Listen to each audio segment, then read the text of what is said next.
This lesson is about getting started on the trumpet. There's really only two pieces that you need to be concerned with at this point. The mouthpiece, which is really the power center for the instrument. This isn't really going to accomplish much unless we know how to work this piece. So we'll get to this in a little while, but let's talk about the mouthpiece. To get a sound on the mouthpiece, what you need to do is keep a flat chin, which means that the side of your mouth should be against your teeth. To do that, it's kind of forming a smirk in a way. You know, you're always told, don't smirk. You know, that smile that you make when somebody wants to take your picture and you really don't want them to.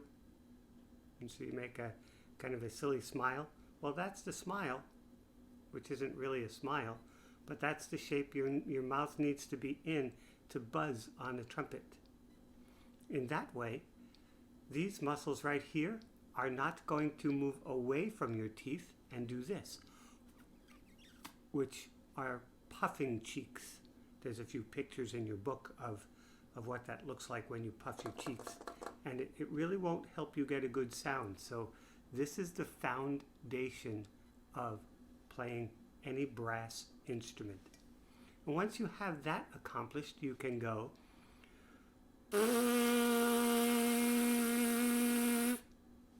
Now I did that not by squeezing my lips together.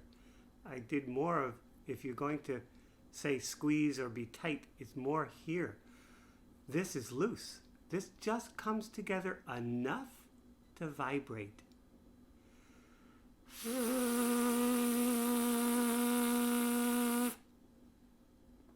If you've ever seen the inside of a kazoo, there's a little film piece of like wax paper on there that vibrates up and down.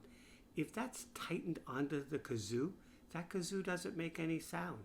If my lips are tightened together, I don't make much of a sound. So really, you can start by putting a straw in your mouth and removing it and just lightly closing your mouth together. Emphasis on lightly together. If you can make that sound, then you can use the mouthpiece. You put half of it on the top, half of it on the bottom.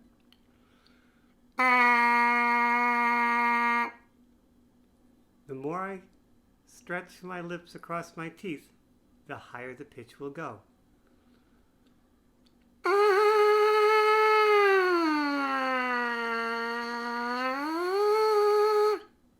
Your job at the beginning is simply to see if you can make pitches go higher and lower, not by squeezing your lips, but by more and more of that smirk. More smirk, high notes. A little less smirk, low notes.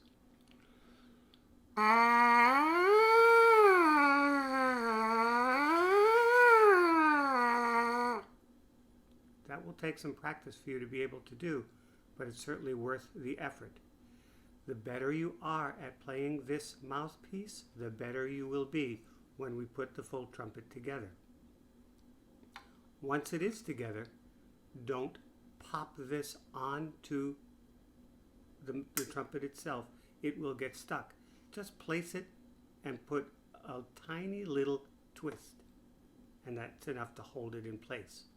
If it gets stuck, we need to get a special mechanism to put on there to pull that mouthpiece out, and you don't want to have to do that if you can avoid it.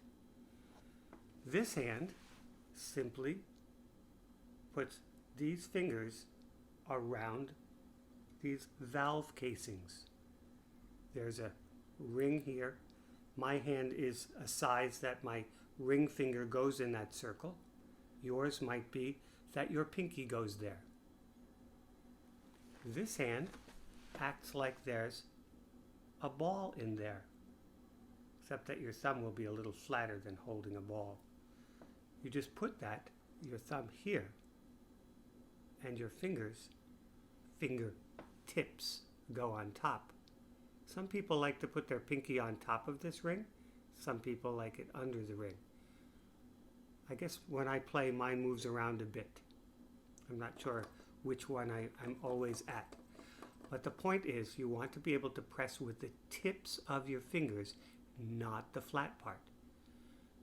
Many students come and say, my valves got stuck. It's because you're pushing this way, and it's forcing the metal of the valve into the metal of the trumpet, because you're putting pressure in this direction, and really the valves work best when pressed straight down.